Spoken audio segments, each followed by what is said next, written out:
Hello, everybody, and welcome to the Forts Comic News, episode 347. I am one of your hosts, Chris, alongside my co-host here, Mike. Hey, I'm Mike. nothing. The holiday season is here. That it is.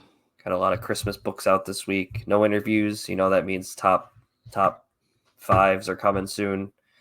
Shout out to purchase this week for Harvest of Horrors Volume 3 came out. Nice. Horror anthology book. It's actually available on Amazon. So Yeah, I saw that. The day it came out, I was pretty happy about that because of reasons.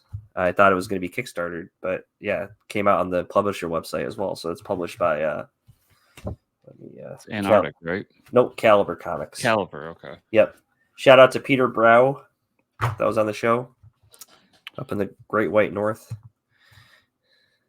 So, Mike, I bought a book. I bought a lot of books this week, but I bought one I thought you'd be particularly interested in. Okay, cool. So we talked about it, but I got Justice League versus Godzilla versus Kong. Okay. #1.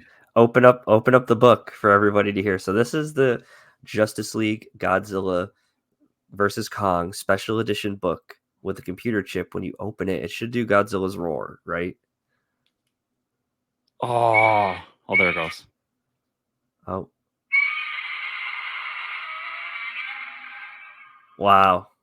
Then in fact, for all of you listeners out there that don't watch the video, he did in fact open the book. It took a few attempts. He opened the book and it roared. Were you amazed that it worked?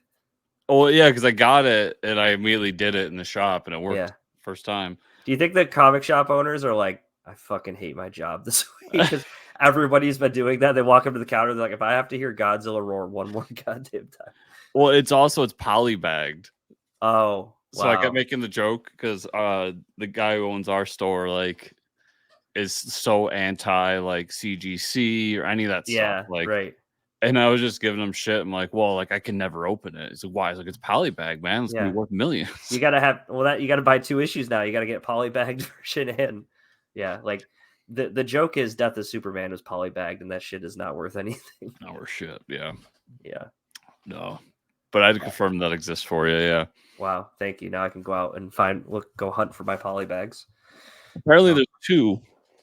So because one is Kong's Roar as well.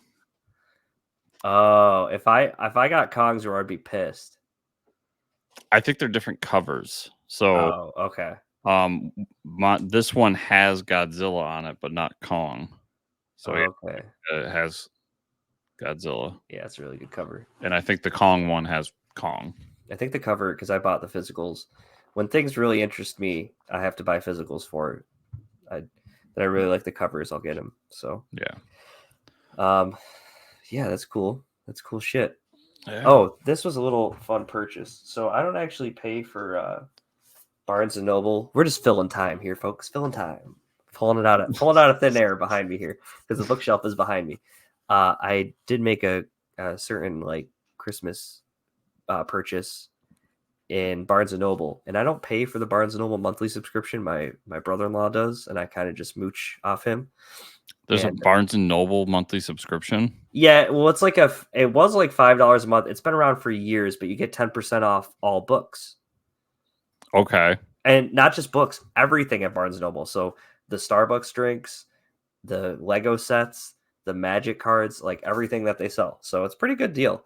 But I think they're going to be doing away with it in the next year. But they're like, oh, you're such a loyalty member. I had no idea that they had this little table of books with your purchase that you could go choose from. And this was one of them because it was a foil cover and it's a little tiny book that says Edgar Allan Poe Gothic Tales. But they had all these other classic books there. But I thought this one was really cool because it's shiny and I love Edgar Allan Poe. It's a novel, folks. There's no pictures, but I just thought it was a little. I didn't know they give you like little gifts sometimes when you buy stuff at Barnes and Noble. Interesting. Yeah, they got to keep people coming to the store. So, dude, it's so funny. I was reading like a article about marketing recently and about how a lot of these online places and even some of the physical places, they do all these extra things. And one of them, like a lot of online stores, if you see like the free shipping, Yeah. so like, you know, $75 or more and you get free shipping. Yeah. And people will spend like all this money just to get free shipping. Uh-huh. And they do it for these gifts too, where they put on these like little gifts that are like fucking trinkets that cost the company nothing to do. Right. Yeah, and you just have to hit a certain order. Yeah. And you that or like in that case, it seems like that's kind of a loyalty thing. It's kind of cool. Right. That they do that. So I was reading this, and then what was it? Last week I ordered some new hats. Uh-huh. And it was $50 or above to get free shipping, which is not to give too much away, but hats are really expensive, so it's not that hard to get. Right. But it's new era, so if you spent more than $100, you got a hat keychain, or not keychain, ornament, and it's just a gold hat. And I was just oh my god, how many fucking people have that in their tree right now? I would do that right now, and I don't even buy that many hats. I want a gold ornament. What's funny is, so it's because this is a new era. If it was like gold like this, but it was like one of my team logos, I would have bought another hat. Oh yeah, for sure. But, yeah, if it said Phillies on it, you'd be like fucking buying two of them. Even though I don't put up a tree anymore because I live alone. Yeah, and there's no reason to. When I lived alone, I still had a tiny tree that I would put some little stuff on. The joke is I put up 2 Christmas ornaments, and it's my life-size Yoda with the Santa hat. Okay. He sits right next to my lazy boy. And then I put up my Eagles Elf on the Shelf. Okay. Have you heard of the new Elf on the Shelf this season? Hit me with it. No. I purchased them at a local dispensary. I was at a dispensary, and that's where they sell weed, kids. And I hear some guy like checking somebody out saying, "Oh yeah, that's the Snoop on a stoop." And I was like, "What?" So I turned around. It's a thing. You go online and find it. It's not the Elf on a Shelf. It's Snoop on a stoop, and it's literally a mini Snoop Dogg dressed as an elf, and he's got a huge blunt. That's phenomenal. So I bought it for one of my friends for Christmas. But it was so amazing. I stopped immediately what I was doing, and I turned around. I was like, "Did you just say Snoop on a stoop?" He goes, "Yeah, I did." He held it up. I was like, "What the fuck?" This was the guy who declared that he stopped smoking last month. By the way. He's so funny, dude. Oh my god, dude. Yeah, the gym I do jujitsu at. Yeah. Losing power here, everybody. Power surge. They put up an Elf on the Shelf, and there's a thing like, I don't know, if you take a selfie with it, you get something. So like, but it's really distracting because like we're doing this move, and I could see people's eyes wandering. Uh-huh. And it was weird because what was the move called? It was doing something into an arm bar, but you had to swing your whole body while they're holding your arm up around. So I got kicked in the face a lot yesterday. Nice. But I'm just like, can we not pay attention to the fucking Elf on the Shelf when you're swinging around my body with my arm in a position where you could just like pull it out of its socket, please? Yeah. Yeah, that's a little more important than the Elf on the Shelf. Oh my god. So Elf on the Shelf is probably going to be the reason I come in here injured. Yeah. Just a casual drop, everybody, that Chris is doing jiu-jitsu if you didn't follow him on Twitter, but that's oh yeah, we can talk about that on the show. It's pretty dope. I wish, now that you said that, I just wish I was doing something like that, because I did spend like last week traveling for work and watching kung fu movies. So now I'm like, every time I watch kung fu movies, I'm like, I could do that shit. I probably can't, but I've always wanted to. It's so funny because like we do this, and it's the only reason I have social media. So like I post this stuff, and then, like people in my life see it. Yep. And bunch of people I know, like friends and everything, have been like, "Oh yeah, like I've been doing this," like just coming out of the stuff they've been doing and just not talking about. And I'm like, was I the only one sitting at home doing nothing but eating nachos all day? Like, what the hell? Because my buddy Jeff, who I went out last night with him and his wife, and he like came out to me. He's like, "Oh yeah, I've been doing like what fucking Dick Grayson does before his parents die." What? Trapeze? Yeah, trapeze shit. What? And I'm just like, Exactly. That's my response. I'm like, when did this, like, how did this come about? How He goes, does I that don't know. I become a just wanted to hobby? do it.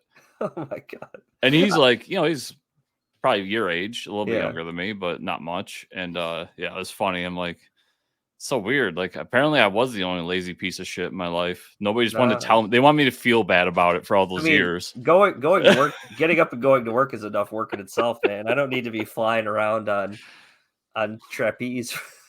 Yeah. That's crazy. My nephew's been like going to a boxing gym and Dude, like all you this pretty shit. much have like the Justice League out of people you know. You got one guy who's boxing, you're close. doing jujitsu. Yeah, we're getting close. Yeah, that's awesome. One Yeah, of them comes out to me that they're an alien from Krypton. It's over. We're yeah, just that's doing it. it. That's you got it. You got it. Yep, that's amazing. Yeah, I was a little disappointed to see Invincibles on the this surprise winter break. Yeah. And they came back with 2 episodes of Godzilla Monsters, the Legacy of Monsters show, Monarch. Yeah. And I haven't caught up on those yet, but I have a feeling that's the season's not going to finish before the end of the year. So yeah, and I saw that Batman Christmas specials out. Yes, I gotta watch that. Yeah, so I want to watch that too. You know what I did watch this week though, Chris? Yeah. Did you ever watch Reacher on Amazon? The TV show? No, but my father really likes that show. Yeah, my family was watching it, and we're like, "You got to watch this because the next season comes out next week." I binged it in like 3 days. It's so entertaining. It's Alan Rickman who he played Dove in the Titan show Hawk and Dove, and he's a really famous actor. He's huge, and the story is you would like it. It's almost like a noir show. He is a old ex-military police officer, like investigator, and he just like he's like a drifter now, and he gets caught up in this like scheme going on in a small town outside of Atlanta, and he's like a Sherlock Holmes, like he's a way better detective than the cops are, and he starts like helping them out because most of the cops are corrupted. It's really good, but he like I guess there's a bunch of books about this character, and he like never loses a fight. So like you're watching the show, he's huge, he's fucking huge. And he like the way he talks to people, he's almost like a Terminator. Like these kids go to jump him, and he's like, you guys just need to turn around. And they're like, why? And he's like, because I'm gonna break 3 of your hands. And the guy was like, well, there's 4 of us. And he's like, well, one of you still needs to drive to the hospital. And he like they literally all throw a punch at him, and he like breaks their hands, and like he's just fucking huge. Breaks their hands like in one move.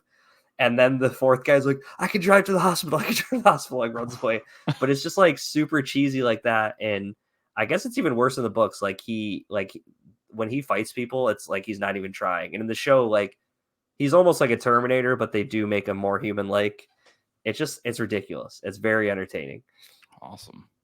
Yeah. I've been in full football mode, man. Oh, yeah, for sure. So the shows I've been watching are so they do Hard Knocks in the middle of the season now. Okay. Which anyone doesn't know, that's like a in real time documentary about a football team. Yeah. So they've been doing it on the Miami Dolphins. I've been watching that. I decided to rewatch the show Ballers. Did you ever watch that? Oh no, that's with The Rock, right? Yeah, show is really good. I heard it's good. And one of the other so it's The Rock. I forget the comedian that's his co-star. Okay. But then the other like football player they follow is the actor who was in Tenet. I don't remember his name, but he's really fucking good in that too. Cillian Murphy? I think so, yeah. Oh, that's cool. And then a bunch of other people in that show. So yeah, I've been watching those, and obviously it's football season. So football, yeah, it's just been that's awesome. Past 2 weeks, it's been all football all the time. Ballers is one of those shows that I forgot about. I was like, oh yeah, that's a thing. It's funny because I discovered it after the fact. It got 5 seasons, but like nobody knew about it. Yeah. So I think it literally just got 5 seasons because nobody wanted to tell The Rock that it was canceled.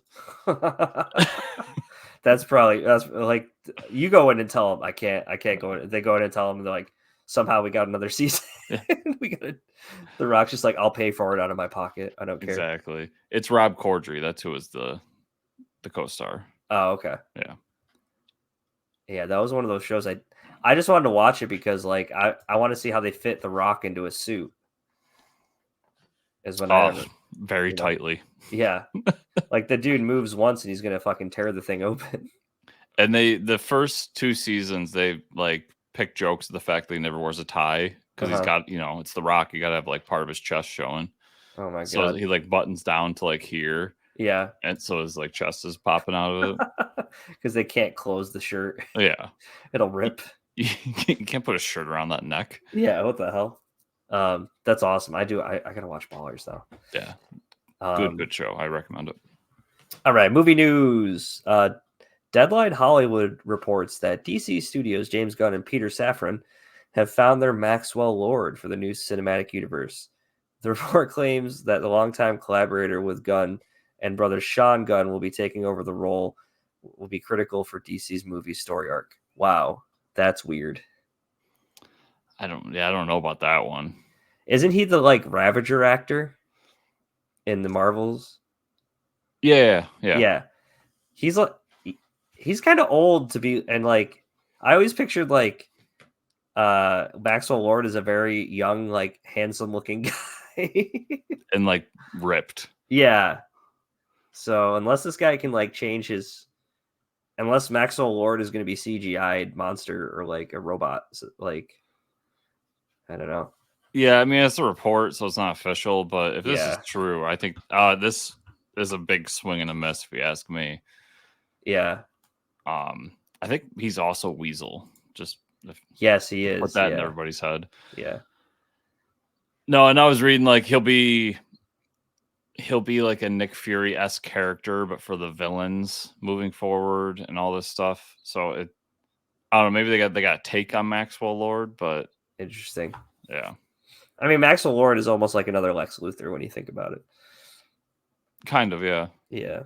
Except he never went like for the good of people. He was just crazy. Well, and this definitely confirms like pretty full stop that they're rebooting hard because they already did Maxwell Lord in that Wonder Woman movie we don't talk about. Oh yeah, they did, huh? Holy shit. Yeah. Pedro Pascal. Yeah, that's the one we don't talk about. Yeah. Well, hard reboot for sure. I guess we'll see.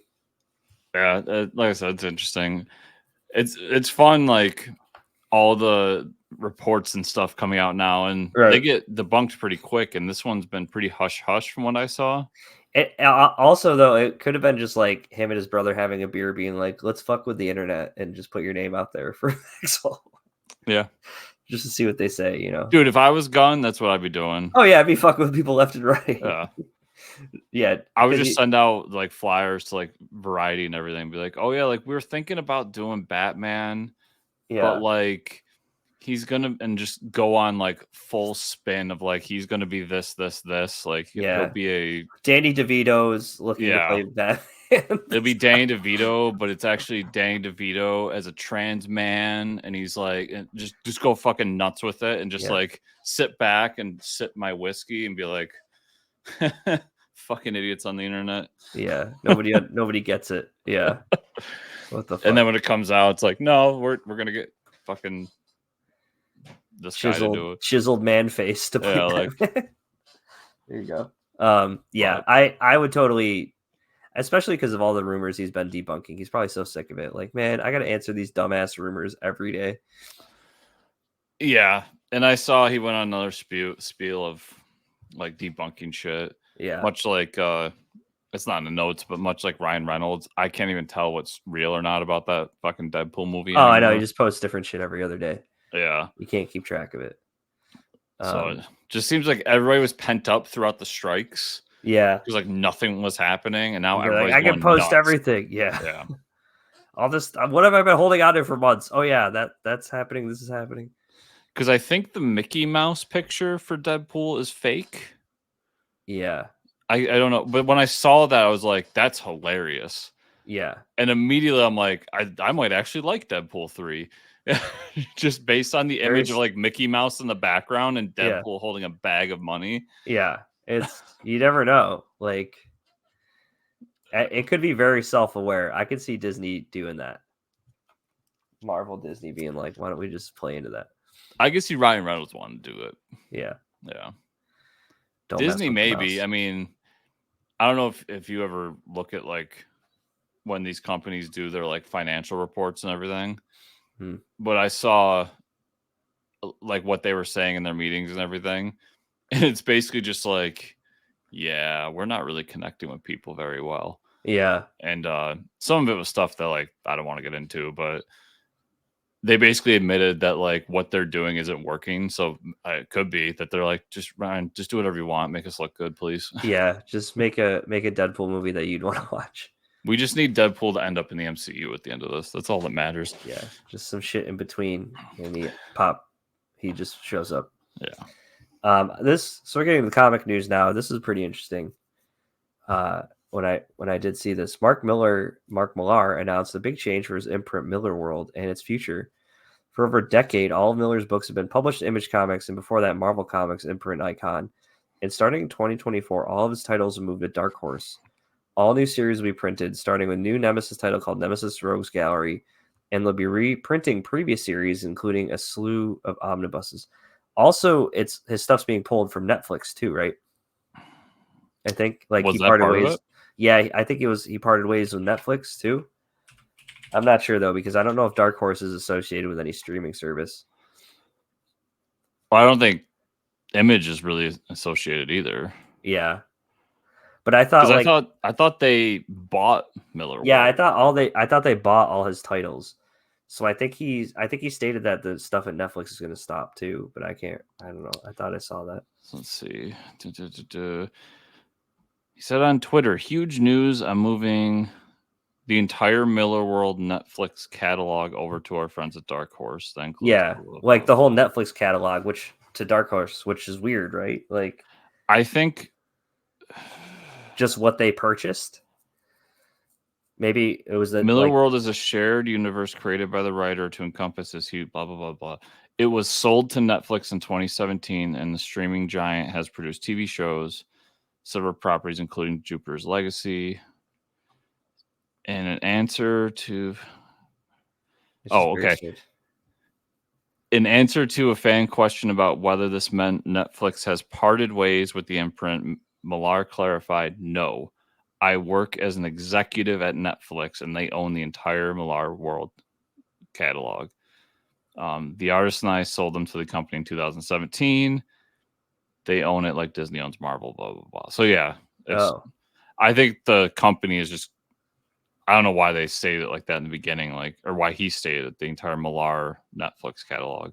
Yeah. So maybe they still have the rights to make shows, but like, he can make new characters at a different publisher. That's weird. Or it's the same character, but just weird.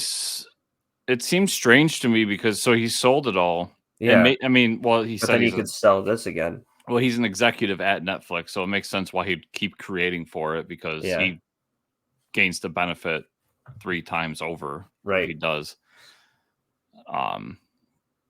Yeah.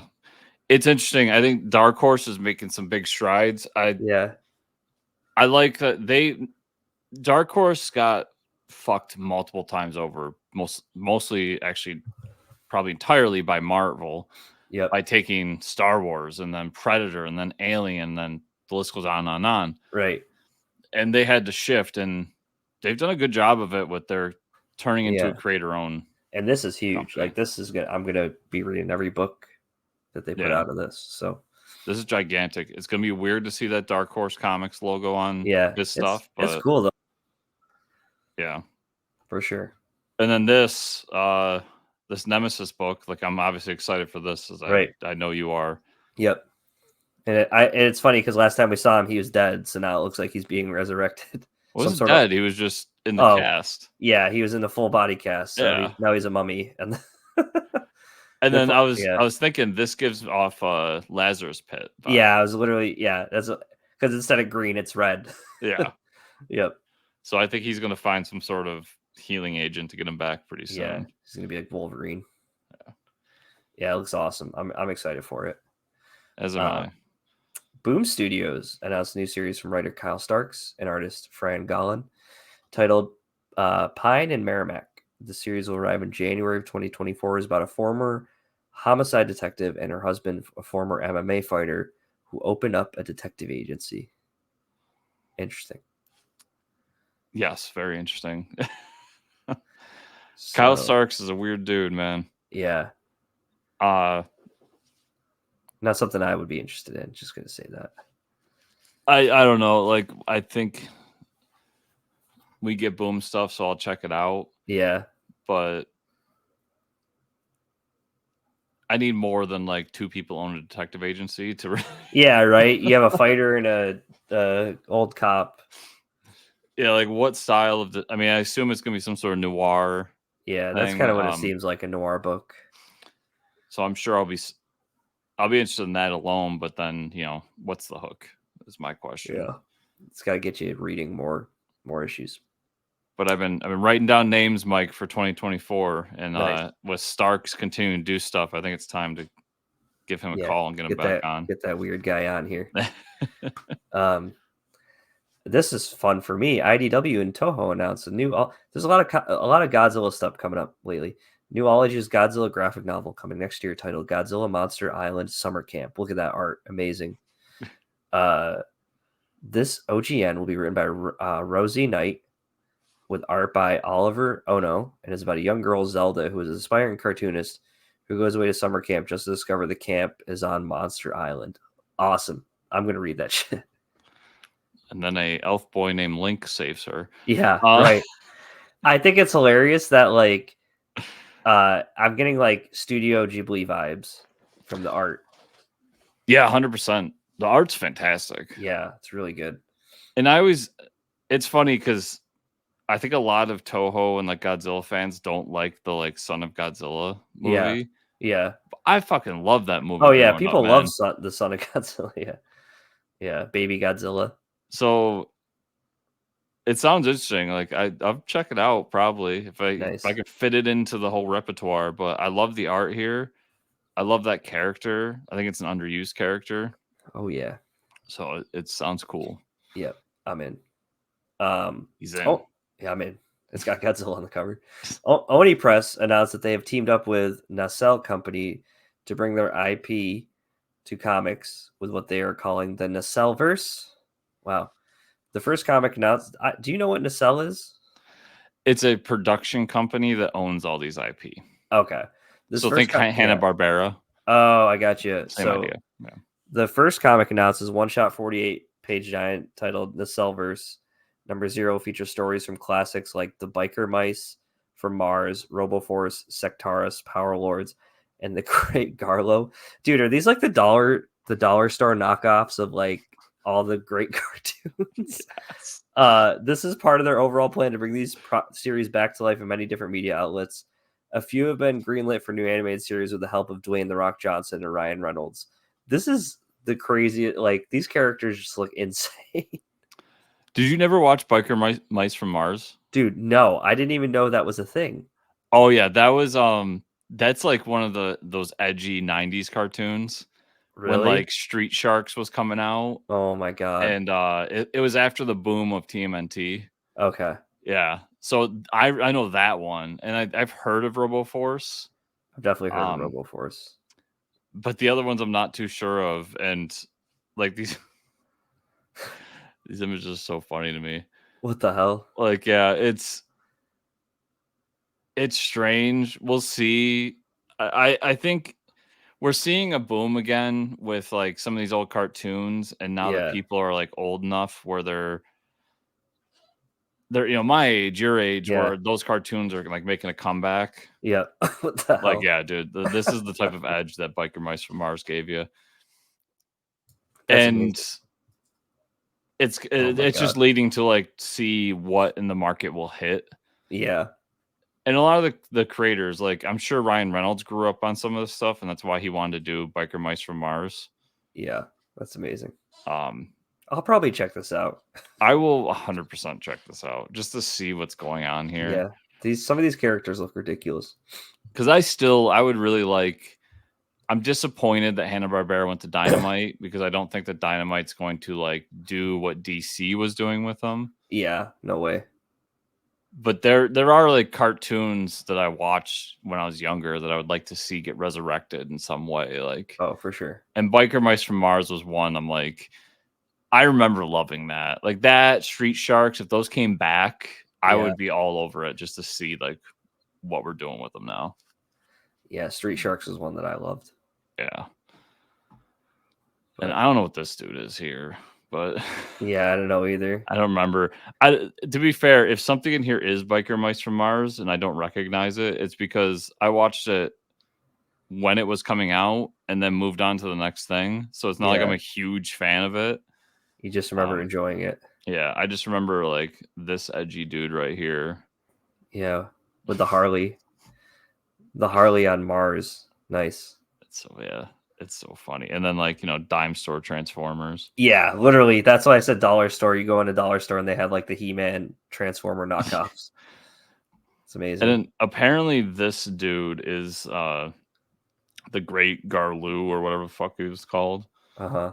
And everybody kept telling me like, oh yeah, because I heard about it, and everybody's like, oh yeah, you know that one, like you've seen it. I've never seen that image before in my life. Me either. I have no idea who the fuck that is. Yeah, what the hell? Yeah, no idea. I do like this little gremlin dude here, who might be the same guy. I don't know. Yeah, I was just thinking that. Is that the same dude? Is that the Great Garloo? It's so funny. Wow. All right, let's talk about what we read this week. I read quite a few books. I think we have a lot of crossover this week. Did you read Stuff of Nightmares? Your Christmas episode, the Christmas special? No. That was R.L. Stine, and so it's Stuff of Nightmares, Slayride, plus Bach on the art. It was about a killer, crazy Santa, like department store Santa, that just like got fired and went off the rails. It was really good. It was a really good issue. He like goes into a family's house with a chainsaw and stuff, like classic shit. Nice. Yeah, I mean, we have it in our review Dropbox, but yeah, I just didn't get to it this week. I did like the Stuff in Nightmare series when I haven't read any of that yet, but I grabbed the Christmas issue. It's really cool. It's like very Frankenstein inspired. So cool. Yeah. Creepshow holiday special. So this was like Kraus, Asmus, and Wayshak and Kondanichi. It's usually four different people on the books. Amazing cover if you check that out, the Creepshow holiday special one. It was just two really good, creepy stories about the holidays. One was like these kids were like bullying their little sister, saying that like, oh, you've never heard of like this monster that comes and like it takes your socks or it like cuts your feet off or something. They were trying to like scare her, and at the end of the issue, like it comes and like takes the older brother away and cuts his feet off, and she's like laughing about it. Yeah, it's pretty fucked up. I'm really liking Creepshow though. They're doing a great job. Fantastic Four number 14. This is North and Fiorelli on the art. After all these last couple volumes, there's this main story of like the Fantastic Four's children have been missing for a year because to save them, they propelled the whole Baxter building a year in advance. So like it'll reappear as a year goes by. And so they go to wait at the building because it's like the countdown for it.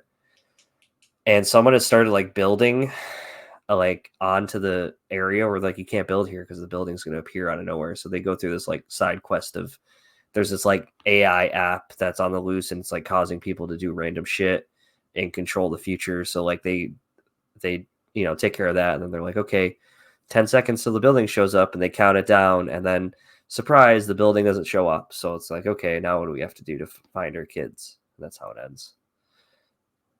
So the building was sent into the future? Yeah, so the whole building with everybody in it, including their kids, was propelled into the future 1 year.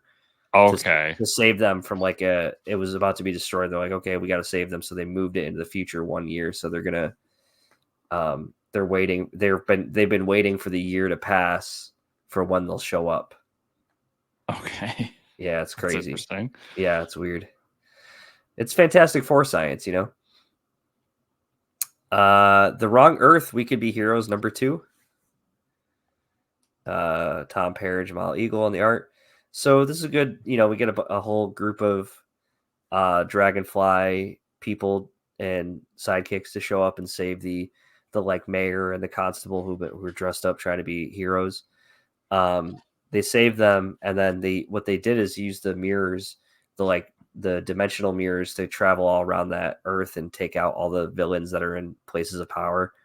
And they say, okay, well, now that we use the mirrors, we can destroy them and then go home and to go back to their respective universes. Then they try to go and they get stuck again. So now they're stuck on the wrong Earth as a team.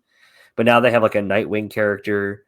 They have a character that's like a Robin, but he's black, and like they definitely like are aware of like, oh, like they did a great job in the Constables, like, yeah, and you made your people look so good. And like the black Robin gets really pissed and like walks out the room because they're like, what did I say something wrong? Because they're like a 60s Batman universe, and they're like, that stuff isn't insensitive to say back then. He's like, I just want to get some of the regular Earth.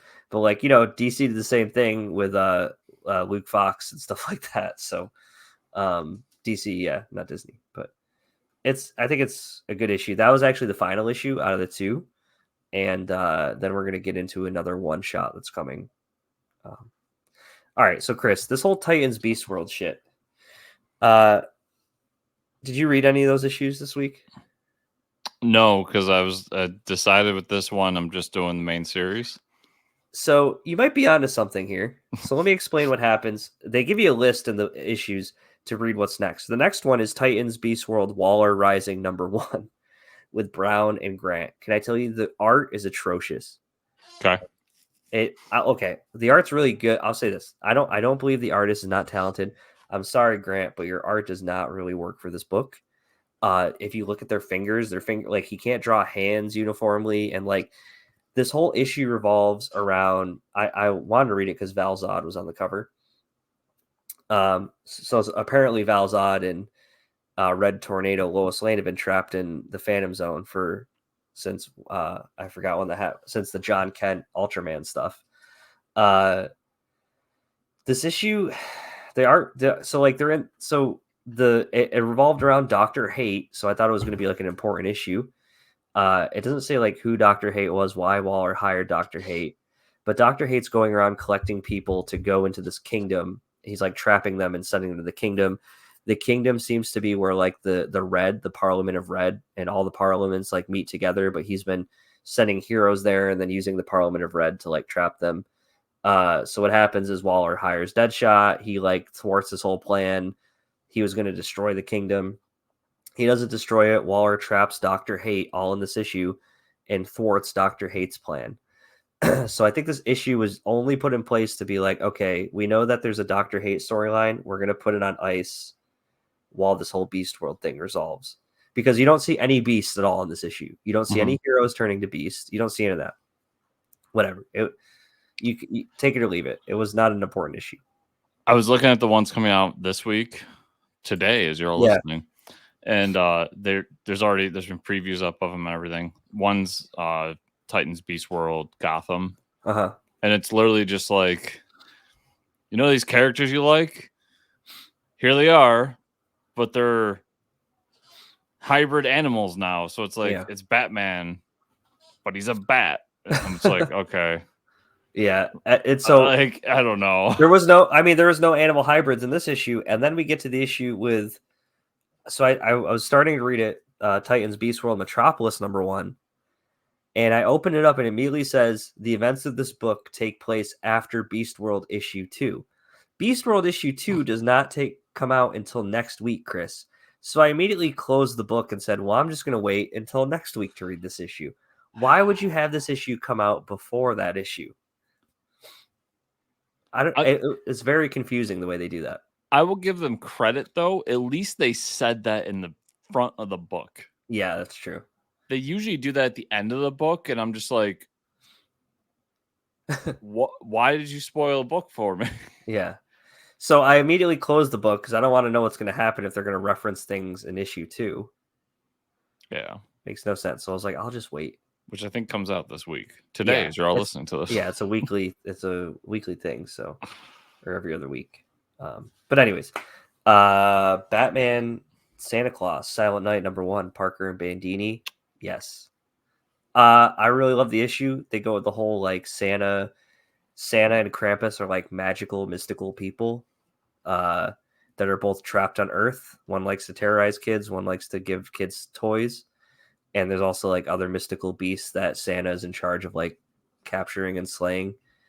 And then we find out Krampus is on the loose on Earth, and they have to find him. And the art was really good. I thought the story was a lot of fun. It's a weekly book. Yeah. Yeah, I like the like Norse mythology background for Santa. Yep. The book's just fun. Like, it's not groundbreaking or amazing. No, It's just a lot of fun. blast. Yeah. Weird vampire things show up. Like Krampus appears. We get Santa on a reindeer coming into Gotham, and he's friends with Batman. Like, it's fun. If you like Christmas stories and want something that's lighthearted, this is it. It was great. Yeah. Yeah, a lot of fun. Yeah. Batman 140, Chip Zdarsky, Jimenez on the art. There it is. Yeah, it's Batman. The regular Batman's trapped in his own mind, but he's fighting all the Zur-En-Arrs, which was a great few pages because he's like fighting like the Michael Keaton Batman, and then he's fighting 60s Batman for a little bit, and he defeats 60s Batman with his crazy utility belt, right? His anti-bat shield razors. His anti-bat shield razors, like that. I love that. That panel alone made me love Zdarsky. And he's like fighting the whole reenactment of like the Dark Knight Returns scene was amazing. Great issue. And then what happens is Batman wakes up after like winning or losing the fight, and it looks like that the Zur-En-Arr mind has been put into failsafe, the robot that was from the last series with Zdarsky. So we have like Zur-En-Arr Batman is now in a robot, which is crazy. All of the minds of Zur-En-Arr. Yeah. This issue is insane. Yeah. I think not only is it well written and how it's like paced and everything, but Jimenez is awesome. His art. Yeah, his art is amazing. Well, all the different Zur-En-Arrs, as you know, like he does them in the style of the books that they're in. So like the Dark Knight Batman's in the style of Frank Miller and all that. And it's just, he kills it on it. And just the way, because the whole issue is basically him having an internal struggle in his mind. Yeah. But it's just done so well. I'm so happy Batman's like back. Yeah. Oh my God. So it's really good. And I thought the B story was cool too with Vandal Savage. Yeah. Oh yeah. That's where he's now the police commissioner after like talking with the billionaires. Yeah, they have a plan to make him the police commissioner because he like gets into the society of rich people. Yeah. And like kills somebody in front of them. They're like, oh yeah, that's pretty cool. Okay. You can hang with us. And then I had Shazam number 6, but I realized I missed a few pages at the end there because I started reading it and then I had to put it down. But from what I mean, we knew that Freddy was never going to be evil, right? So that's kind of how it starts off with him being like, okay. And then Billy asked to be he asked for all the wisdom from the wizard. From Solomon, yeah. From Solomon, yeah. So that's kind of where I left off. Oh, they're doing this book so well because it's a serious book and they're doing serious things, but then they add in some of the humor. Like once again, the monocle wearing T-Rex who like is wearing paperwork is in this. Yeah, he jumps in through the. Yeah, I do remember that. Yeah, they turn Zeus into a duck.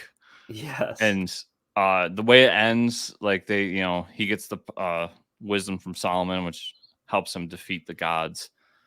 And they set up the next story arc, which I know I'm going to love because it's that T-Rex's people are coming to Earth because he took too long on the paperwork. Oh my God, I knew it. And they land they come down to Earth and they enter the airspace of Kahndaq. So oh no, Black Adam shows up. This book is awesome, man. Oh boy. This is the Shazam book we deserve. Yeah, Mark Waid's killing it, man. It's so good. And I still don't understand how Dan Moore is doing this and World's Finest at the same time. Yeah, I don't think the man sleeps. Yeah, he's insane. Yeah, but because I honestly thought one of those books would suffer. Yeah, right. Because I mean, most artists nowadays can't do one book Right. a month. He's doing 2. Right. I know. I don't know how he does it. It's insane. It's like 2.5 pages a day or something he's working on. So a few things from last week. They'll do quick, but Marvel Zombies, Black, White, and Blood #2 came out, and it was really cool. We get like Beta Ray Bill, as he watches all of the Asgardians die, and he like gets on his ship and he just continues. He basically saves a bunch of people, puts them on his ship, and they just make their way through space and time during the zombie apocalypse. So that was a fun story. And the intro story was Reed Richards. So he has to go onto this this building, and he has 9 days to figure out how to cure the zombie plague. And he goes there and he thinks he's figured it out and all this stuff. And the entire time they're showing like the other Fantastic Four dropped him off. They had to leave so that he could only focus on this. Yeah. And everything. And the end of the story is basically that they were dead the whole time, and actually he got bitten. And as he discovered how to cure it, he turns. Oh, that's crazy. Yeah, it was a cool story. And then I had Captain America #3, which was probably my favorite issue so far. But it had, so the present day story was about this guy who's been killing people around New York City, and he has to work with Doctor Strange to figure out what's going on. And I think we're finally getting the connective tissue between now and the 1930s. Okay. Because something there happens that connects to those old Nazi groups in the 30s that Steve was fighting throughout. And we find out that like their next target is Captain America. And then back in the 30s, we find out that Steve was like constantly going to these Nazi rallies and just trolling them. That's awesome. And then he gets kicked out every time, and then finally like the mafia in town finds him and is just like, we think we can help you. And you end up finding out that the guy in charge of the mafia is Jewish, so he has like a very reasonable ulterior motive to helping him out. And yeah, and then there's a character there that kind of connects to what's going on in the modern. So it's a pretty good issue. Yeah. Midnite Show #3. Nice. Another fun issue. I think that I'm pretty sure it's only 4 issues, because the way this ends, there's some sort of ceremony that the monster has to do to be like the god of the monsters. And this issue is just the kids walking around with Van Helsing, and they just like run into different monsters, and then another monster shows up. So we get to see like they're not officially called this because there's some trademarks here, but it's the swamp creature, and then the Wolfman shows up and they fight, and then they run into Frankenstein and he gets into a fight with the mummy. And then we find out at the end, like as it should be, Dracula has figured out what to do, and he's going to be the god of the monsters, but he has to like finish the ceremony to do it. This book's a blast. It's so much fun. That's funny. And then I had Thunderbolts #1. Oh boy. The Hive Mind is back. Yeah. So this is a get the team together issue. I guess this is only a 4-issue series, but it follows Bucky as he's like trying to get the team together. And his whole motive is that he wants to finally kill the Red Skull once and for all. So the funny part is that at the end, they do end up killing the Red Skull, but it's a guy masquerading as the Red Skull. So the whole series is going to be them going after Red Skull. So I'll be interested to see if they actually kill Red Skull. But there's 2 things I really liked, which was they didn't shy away from Red Skull's heritage. Like now that the order that Bucky and Cap took out during Lansing and Kelly's Cap run are gone, he's come out and like full on back to being a Nazi. Oh wow. He even has like soldiers that are from old Captain America comics in the 60s and 70s, where they're just super soldiers with giant swastikas on their chest. Oh my god. So I was having a blast because it's just Bucky and the Destroyer, and then Red Guardian shows up at one point, and it's just them just like taking out fucking Nazis. That's awesome. And Bucky is at the point where he's just like, it's kind of like the old why doesn't Batman kill the Joker thing, where he's just like, listen, the Red Skull has done terrible things. He's this awful person. Like, we just need to be done with him. Right. So I really like the issue, and I think it's pretty easy for somebody who's not familiar with Thunderbolts to jump into, because it's not really the real Thunderbolts, to be honest. And I don't think you need to follow the Cap stuff. They mention it a few times, but I think you could easily follow along. So if you're a Lanzig Kelly fan, it's a really good book. And then I pulled out some books. I was looking through my closet of like books I bought, and I bought this like last year, and I decided to read it. And it's Stephanie Phillips' Nuclear Family. Okay. And it was a pretty good book. It's about this family in the 50s, and their town gets attacked by the Russians with nukes. Okay. And because reasons, their house gets transported 10 years into the future. Oh, that's wild. In a zone that the Soviets just kept bombing. So it's just irradiated. They get found and they get accused of being like spies and everything. They find out there's an underground, that the United States has been wiped out and turned to a wasteland. And it was kind of funny reading this because we had just talked about Fallout. Yeah. And it's got some Fallout vibes because America's a wasteland and it's all that. And then long story short, like they have to go back in time to fix everything and all this stuff. But it was a good book. It was fun. It might be hard to find because it's an Aftershock book, and I don't know what the state of Aftershock is right now. But I enjoyed it, and good 5 issues. Awesome art throughout it. Who did the art? Tony Chastain did the art, and he killed it. And it's a pretty quick, simple read. I actually read it in one sitting, so that's awesome. Good Stephanie Phillips book. And then Mike, we've been talking a lot about trying new things. Okay. And friend of the show, Pat Shand, when he was on the show, convinced me to try one of his Not Safe for Work series. Okay. Sold it to me as a sitcom set in a strip club. Yeah. And that is Private Dance #1. Okay. Long story short, Mike, I've confirmed that I don't like Not Safe for Work books. I think it's okay. Like it's well written, it's well drawn, everything. It's just not for me. There's I get that.